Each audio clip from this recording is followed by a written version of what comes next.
everybody, it's Big Red. We are at Wargames Con, and today we are here to talk about Dust Warfare, and we have with us FFG's own Mack Martin, the one of the designers of Dust Warfare. Hey Mack, how are you doing? Doing great, having a great time. So let's talk about Dust Warfare. What do you got? Well, it's a your standard turn-based miniatures game, designed by Andy Chambers with some help from me, to be a serious competitive miniatures game that uses the Dust Tactics miniatures from the board game to really bring the crazy Weird War 2 to life. Okay. Straightforward, simple. We tried to keep all the mechanics as elegant as possible while minimizing the chance that a rule will be too complex to do easily, and to kind of keep the game moving forward and close and exciting as it goes forward, so that no matter what army you brought to the table, if you're a skilled player, you can make it happen. Alrighty, so we got 28mm, there's multiple factions. We have 2 right now and a 3rd on the way shortly. Okay. Right now it's the Axis and the Allies. Alright. And soon the Sino-Soviet Union will be joining the war. Alright, we'll show you a table here. Everyone out there in internet land, so you can see this is our Warfare table that was made for the convention, and we have we'll just kind of go walk you through some miniatures here. We have a German heavy walker over here. We have an artillery walker. We have some heavy infantry going up here. We have some Axis zombies way over here. We have a light walker. And then on the American side, we have walkers, heavy infantry, Red Devils who have phaser cannons. There's just kind of basic infantry over there. So we have all kinds of cool stuff, and we'll be getting into more detail on Dust Warfare coming soon. Hey everybody, we're back, and we're here with Mack Martin, co-designer from Dust Warfare, and we're going to talk about the turn sequence from Dust Warfare. So Mack, what do you got?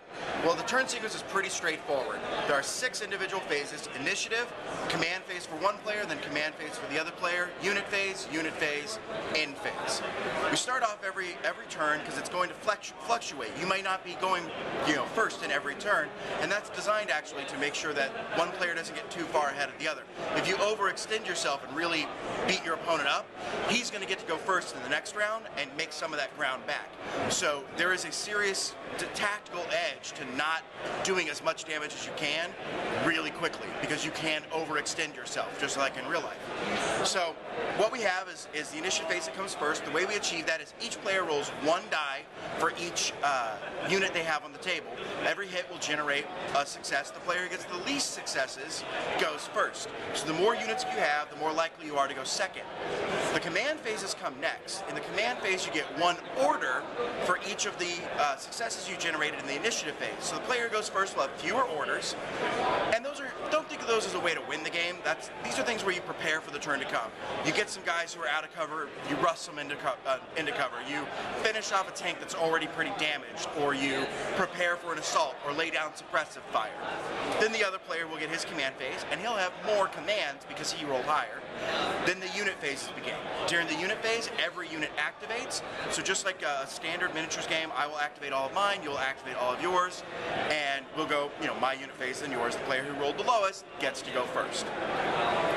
Then at the end, we have the end phase where we do some cleanup, we remove some suppression from units and that sort of thing. And it all proceeds from there. So he who has the least units has the better chance of going first. And we'll maintain that momentum so that the game ebbs and flows throughout the entire match, so that every game is exciting and close, but not luck dependent. You've got to play well, you've got to play smart, you got to pick your battles, not overextend yourself. All right, great. Thanks so much, Mack. My pleasure. Alright everybody, we're back with Mack Martin, co-designer of Dust Warfare, and we are going to be talking about reactions and suppression in Dust Warfare. So Mack, let's walk us through it. Well, suppression and reaction are one of those mechanics that are deceptively simple, but they add a lot to the game. They create a lot of new strategies. You'll want to suppress units before you try and assault them. You're going to try and suppress units or to stop them from reacting to you, and that sort of thing. In the game, you can react to anything that happens within 12 inches of you. If your opponent begins or ends a move within 12 inches, or shoots at you from within 12 inches, you can react in a variety of ways. Moving away, shooting them back, that sort of thing. However, if you have a suppression marker, which we'll be using these yellow markers here for that, or a reaction marker, you can't react. In addition, you'll lose actions if you have either of those. So you can suppress a unit so that it doesn't act as well. When you give a command to a unit, in the command phase you can give a take action order, which will allow them to take one action. In the unit phase you'll get two actions. So if you take one early in the command phase, you'll get a reaction marker. That represents the commanders telling them to do something, and they're dedicating themselves to an action over the course of a turn, starting now and completing it in their unit phase. If they don't have a reaction marker, they get two actions in the unit phase. If they have one or more reaction markers, they get one action in the unit phase. All right. The other thing you can get. Oh, sorry. So let's take us through an example. Okay. Let's say I gave this unit the order to fire on them in the command phase. So, okay, so we have this unit here that's going to be firing on this unit. This boss squad wants to take out those Storm Pioneer. So I would roll my 5 dice. Actually more, 7 dice for the machine gun and such.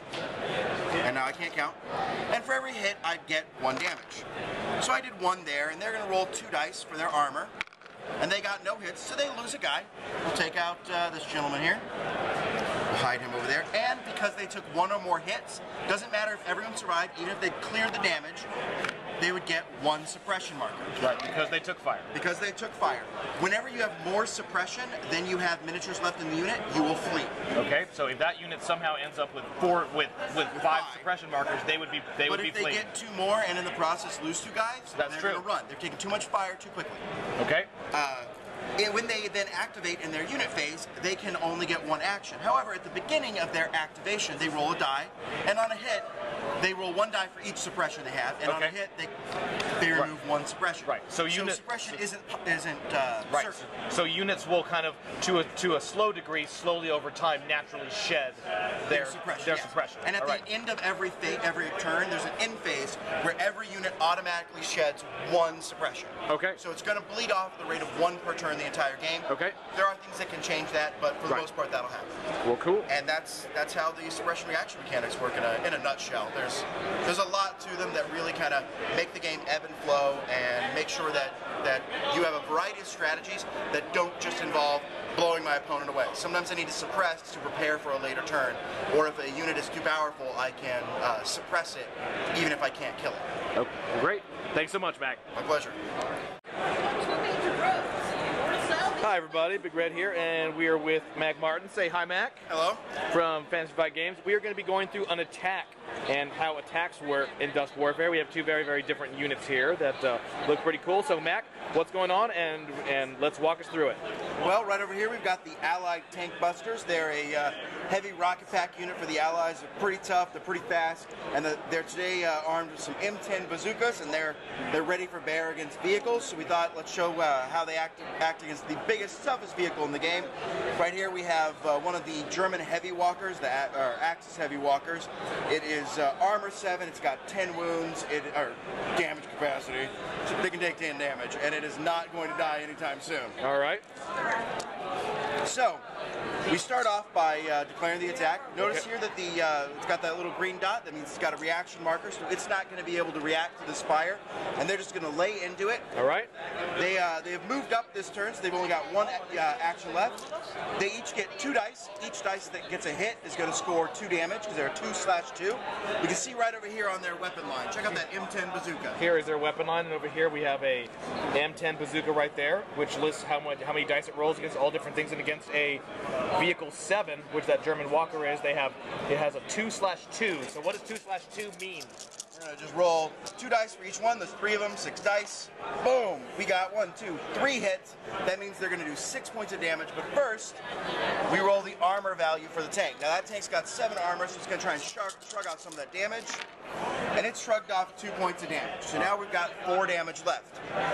So we're going to put 4 markers on here to show that they've taken 4 points of damage. We don't need to do that. We're moving through. And now we actually get to roll on the vehicle damage chart. Oh, there we go. There we go. There's a vehicle damage chart. Let me just flip back to that right here.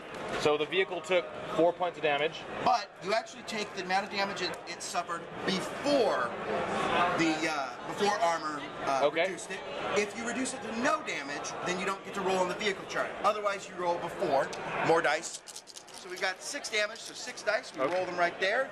1, 2 result. So we come over here and we check that out. 2 hits means it is on fire. It is suffering from an external fire. Every turn it's going to take a point of damage until you put that fire out. And if it moves through another unit, there's an overrun maneuver. It'll do more damage because it's a flaming tank running through your line. That's a scary, scary thing. All right. And that's the gist of fighting against a tank. All right. Thanks so much, Mike. My pleasure.